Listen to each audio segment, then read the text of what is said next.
Road ప్రమాదాలు జరిగినప్పుడు తీసుకోవాల్సిన జాగ్రత్తలు, ప్రథమ చికిత్సకు సంబంధించి ఆర్మూర్ పట్టణంలో శిక్షణ కార్యక్రమం నిర్వహించారు. ఈ కార్యక్రమంలో నిజామాబాద్ పోలీస్ కమిషనర్ నాగరాజ్ పాల్గొన్నారు. రోడ్డు ప్రమాదాలలో ప్రతి ఏటా వందల సంఖ్యలో ప్రాణాలు కోల్పోతున్నారని సిపి చెప్పారు. ఒక ప్రాణం తన కుటుంబాన్ని అనాథగా మారుస్తూ ఆ కుటుంబానికి కన్నీటిని మిగులుస్తుందన్నారు. కొన్ని జాగ్రత్తలు తీసుకోవడం వల్ల ప్రమాదాలను అరికొట్టవచ్చన్నారు.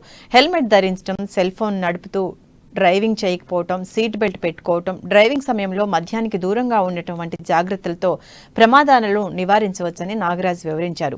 ఈ కార్యక్రమంలో ఆర్మూర్ ఏసీపీ ప్రభాకర్ రావు, పోలీసు అధికారులు, విద్యా, వ్యాపార స్వచ్ఛంద సంస్థలు పాల్గొన్నారు.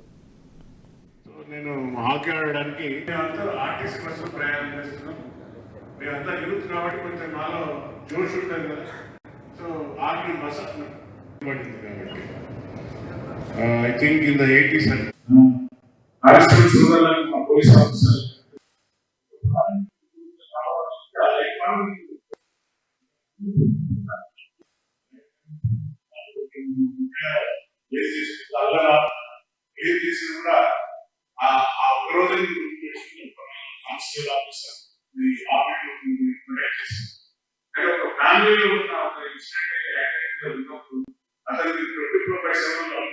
Immediately, first aid